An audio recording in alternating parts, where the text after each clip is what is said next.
pessoal, hoje estou aqui com Paulo do Mutirão, candidato a vereador pelo Partido dos Trabalhadores. Olá, Paulo. Olá, Jailma. Inicialmente, te parabenizar por essa atitude cívica de fazer com que as pessoas tenham o direito de escolher.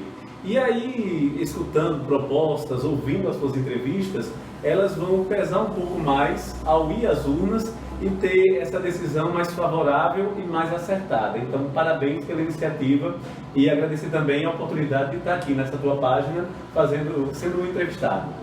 Eu que agradeço por ter se disponibilizado e o intuito realmente é esse, levar a educação política, né?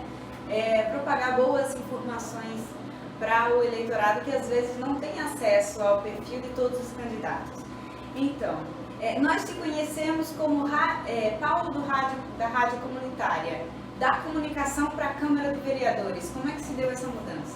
Então, na verdade, eu dizer que não faço parte de política, que é um discurso que eu sempre costumo dizer, chega a ser irônico para mim. Porque a maioria das pessoas aqui do bairro já votaram em mim para presidente de sala de aula, eu já fiz parte de Grêmio Estudantil, de movimento estudantil, de uma série de coisas. Só que, ultimamente, eu sempre vivi atrás das grandes campanhas políticas, né? Eu sempre participei da política, só que ou como locutor ou como coordenador de campanha. Nunca à frente como candidato. Então, a minha ideia é duas, eu te falava antes. Uma é fazer um laboratório de como funciona a política por dentro, para depois a gente apresentar à população isso, né? Como funciona o organograma de partido, de como as datas, os prazos e tal. E a outra realmente é representar a população uma vez eleito.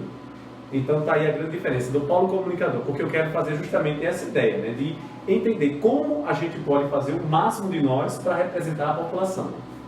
Então, dentro dessa tua proposta, de que forma você pretende fazer a diferença em Bahia? Então, a diferença em Bahia, ela vai ser feita a partir do momento em que o vereador passe a fazer o que o vereador tem que fazer. Chega a ser redundante, mas é o certo. Um vereador ele precisa legislar, fiscalizar, estar sempre escutando e dialogando com o povo para entender que nem sempre a opinião dele é a mais importante, mas a opinião de quem votou com ele é que importa muito.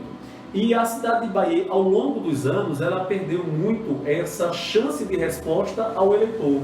As pessoas se elegem, se endeusam, fecham os vidros dos carros, não atendem os telefones e, naturalmente, essas pessoas somem do quadro social.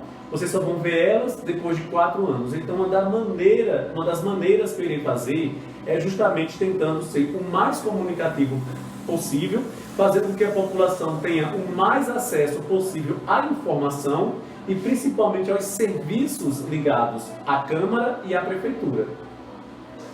Muito importante. E quais atributos você considera essenciais para um bom vereador? Ética.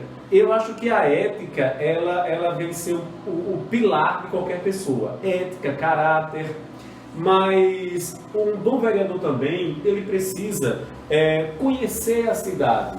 Pelo menos, e você vai se surpreender com essa minha resposta, pelo menos morar na cidade em que ele é candidato. Porque tem muitos candidatos a vereadores que não moram.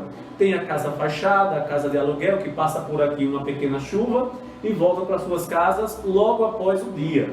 Então, a grande maioria, se você perceber nas redes sociais, que é onde nós estamos nesse momento, a grande maioria dos candidatos fazem visitas nos finais de semana ao nosso bairro. Olha que coisa engraçada. Como é que você vai fazer visita ao lugar que você mora? Então, o conhecer a cidade, o estar convivendo com a cidade e ser ético e ter caráter é o essencial hoje, não apenas para vereador, mas para prefeito, para qualquer mandato legislativo ou executivo. E você busca defender alguma categoria? Categorias. No geral, todas as categorias necessitam de alguém que as defenda, mas o próprio Paulo do Mutirão, ele já diz tudo como essência. O que eu estou tentando fazer com a história? Eu estou tentando fazer com que o nosso bairro, que hoje para alguns é o mais querido, até tem uns que dizem que são filhos do bairro e tal. Não, na verdade, essas pessoas estão se usando desse momento oportuno para tentar aparecer e ganhar espaço nas mídias, nas redes sociais, para ver se converte isso em voto no dia 15 de novembro. A minha ideia é totalmente diferente, é mostrar que o bairro unido, ele poderá fazer a mudança. Então a maior categoria que eu estaria representando seria o lado de cada BR, que compreende os bairros do Mário Andreasa, Jardim Aeroporto, Alto da Boa Vista, Rio do Meio e todos os loteamentos que aqui representam. Então não é exatamente uma categoria, o magro, o gordo, o negro, o homossexual, enfim, não. É a categoria assumir o papel de comunidade, em que a gente convive há muitos anos, e ter dela exatamente uma janela para que as pessoas possam nos ver, não apenas como um bairro esquecido, talvez o quintal da casa, mas passar a nos ver como o jardim da casa e um dos primeiros bairros, talvez uma Mangabeira de Bahia no futuro. Interessante. E, infelizmente, muitas pessoas têm uma visão negativa da nossa cidade, do nosso município, até por conta de muitos problemas históricos. Na sua opinião, o que falta para a Bahia se tornar uma cidade modelo? Educação. Sabe, a palavra educação, ela vem com um complexo. Outro dia, um fato inusitado aconteceu, que pegaram funcionários de um determinado supermercado jogando lixo em vias públicas.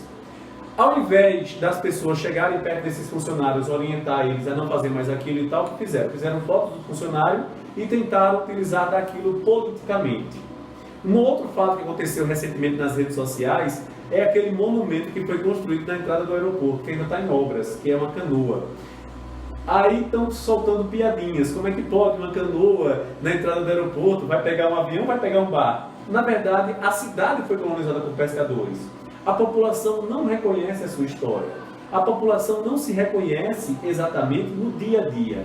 A cidade de Bahia, durante muitos anos, é cidade dormitório. Você mora aqui, dorme aqui e trabalha em outras cidades.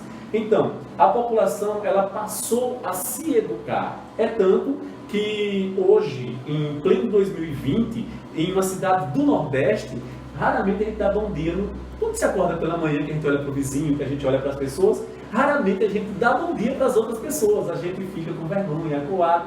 E talvez isso seja exatamente aquela falta de educação que aprendemos, que é a educação cívica cidadã, para que a gente possa melhorar o nosso dia a dia.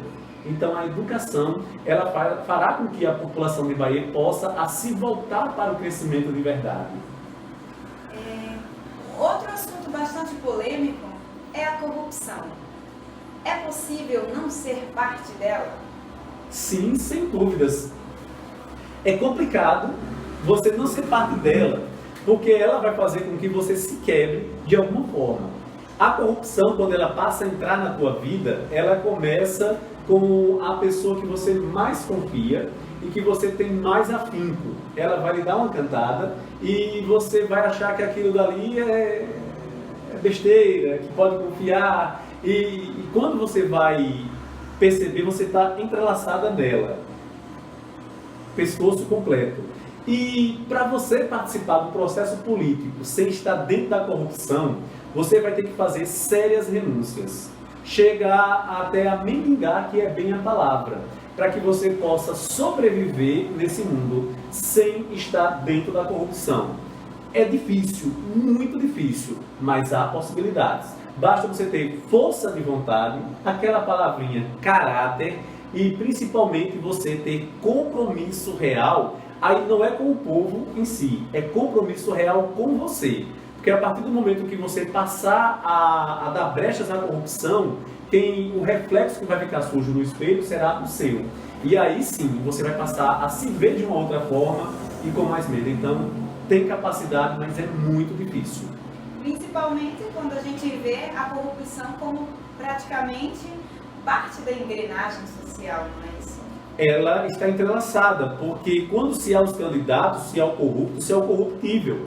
Então hoje a população, elas nos canta, por exemplo, a doar para elas favores em troca de campanha, em troca de votos. Então é complicado quando um candidato popular que tenha boas intenções, que queira trabalhar para o povo, se ergue nesse ponto de vista e as pessoas vão lá e dizem, mas eu não vou votar em você porque você não me deu nada. Eu só vou votar em fulano porque ele vai me dar isso ou aquilo outro.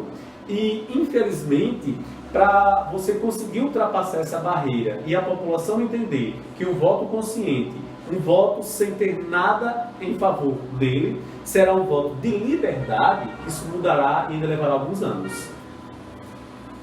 Apresenta pra gente, Paulo, quais são as tuas principais propostas? Então, na verdade, a geração de emprego e renda, para mim, vai ser uma das principais bases. Como vereador, eu não posso ter proposta de nada, porque a gente precisa entender que o papel de vereador é fiscalizar, legislar, criar as leis e, principalmente, estar atento aos passos do executivo dentro do município, seja o próprio governo ou seja o próprio prefeito da cidade. Mas o que eu posso fazer e ter contribuição garantida é o seguinte: eu irei fazer um fundo e depositarei todo mês dinheiro nesse fundo para a gente realizar o desfile cívico do bairro, que é uma organização da comunidade e que eu já faço parte dessa organização e sei da importância desse evento para o calendário do bairro. Como também, por exemplo, eu irei começar a apoiar jovens que estão saindo do ensino médio e que precisam ter a sua primeira profissão. Aí seja como cantor, músico, soldador, pedreiro, eletricista, carpinteiro, enfim. A minha ideia é comprar ferramentas e passar a dar a esses jovens pequenos cursos que eles se capacitem em determinadas profissões que dê dinheiro a eles imediatamente.